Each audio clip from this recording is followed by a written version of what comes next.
World express में आज प्रस्तुत की जा रही है वर्ल्ड मीडिया नेपाल ब्यूरो प्रमुख देवेंद्र किशोर ढुंगाना द्वारा भेजी गई दुनिया की खास खबरें, जो इस प्रकार है। बांग्लादेश के सिलहट में स्थानीय गांव ने संयुक्त रूप से ग्रामीण घुड़दौड़ प्रतियोगिता आयोजित की। हर साल बंगाली कैलेंडर के अग्रहायण महीने में धान की फसल के बाद लगभग 50-60 घोड़े और सवार शीतकालीन घुड़दौड़ प्रतियोगिता में भाग लेते हैं। इसी तरह बांग्लादेश के ढाका में लोग गर्म रहने के लिए अलाव के पास इकट्ठा हुए। शीतलहर चल रही है और जगह जगह घने कोहरे के कारण धूप कम हो रही है और लोग कड़ाके की ठंड से जूझ रहे हैं। ताइवान के साथ राजनयिक संबंध तोड़ने की नाउरू सरकार की घोषणा की चर्चा में चीनी विदेश मंत्रालय के प्रवक्ता ने कहा कि एक स्वतंत्र संप्रभु देश के रूप में नाउरू ने यह घोषणा की कि वह एक चीन सिद्धांत को मान्यता देता है। ताइवान सरकार के साथ तथाकथित राजनयिक संबंध तोड़ रहा है और चीन के साथ राजनयिक संबंध बहाल करने के लिए तैयार है। चीन नाउरू सरकार के फैसले की सराहना करता है और उसका स्वागत करता है।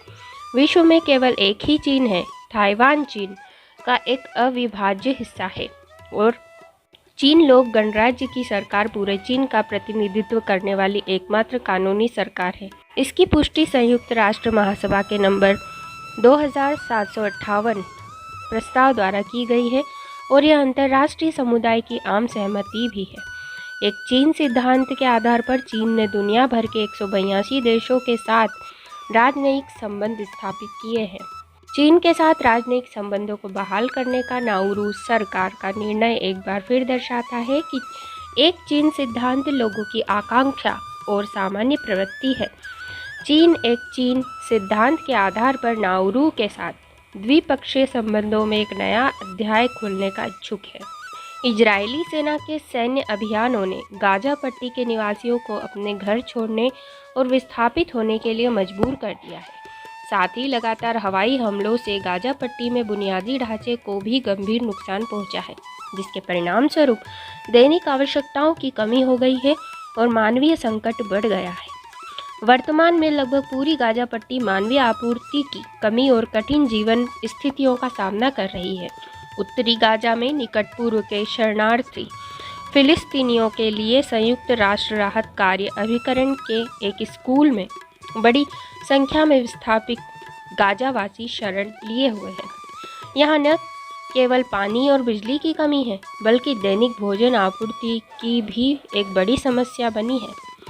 इजरायली सेना ने पहले भी कई बार इस स्कूल पर बमबारी की थी। यहाँ की इमारतें बुरी तरह क्षतिग्रस्त हो गई और अधिकांश दरवाजे व खिड़कियाँ पूरी तरह से क्षतिग्रस्त हो गई।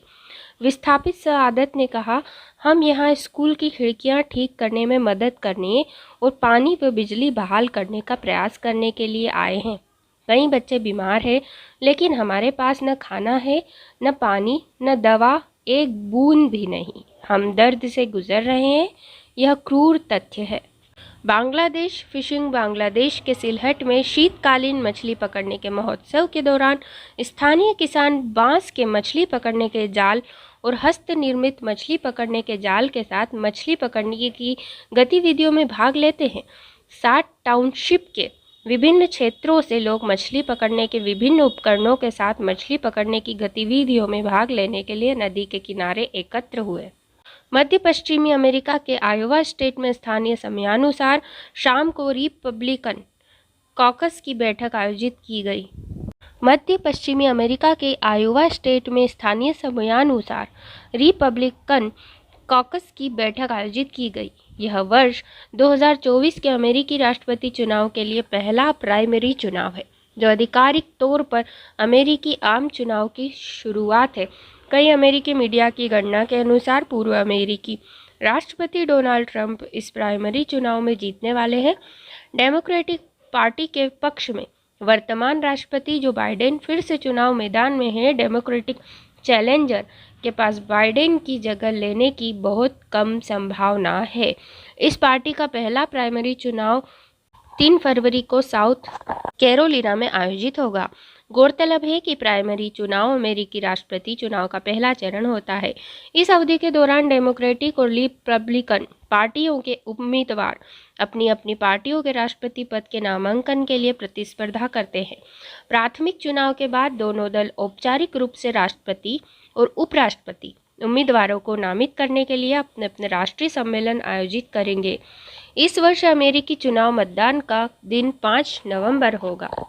भारतीय तीर्थयात्रियों ने नेपाल के काठमांडू में पवित्र पशुपतिनाथ मंदिर का दौरा किया। सदियों पुराना यह मंदिर एशिया में हिंदुओं के सबसे महत्वपूर्ण तीर्थ स्थलों में से एक है। नेपाल और भारत दुनिया के दो हिंदू बहुल देश है और एक मजबूत धार्मिक संबंध साझा करते हैं। हर साल लाखों नेपाली और भारतीय अपने प्रियजनों की सफलता और कल्याण के लिए प्रार्थना करने के लिए दोनों देशों में हिंदू मंदिरों में जाते हैं। पूर्वी नेपाल के ग्रामीण इलाके शिव सताक्षी स्थित रंग्या स्थान के हनुमान मंदिर परिसर में उपस्थित विश्व हिंदू परिषद नेपाल समर्थित लोगों का उपस्थिति में संपन्न सभा द्वारा 13 सदस्यीय विश्व हिंदू परिषद नेपाल इलाका स्तरीय समिति गठन किया गया।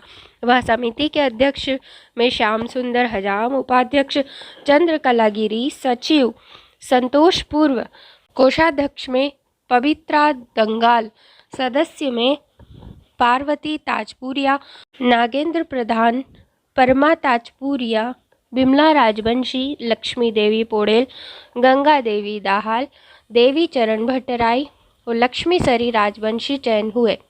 कार्यक्रम के अध्यक्षता विश्व हिंदू परिषद नेपाल के झापा जिला अध्यक्ष होमनाथ ढुंगेल ने की।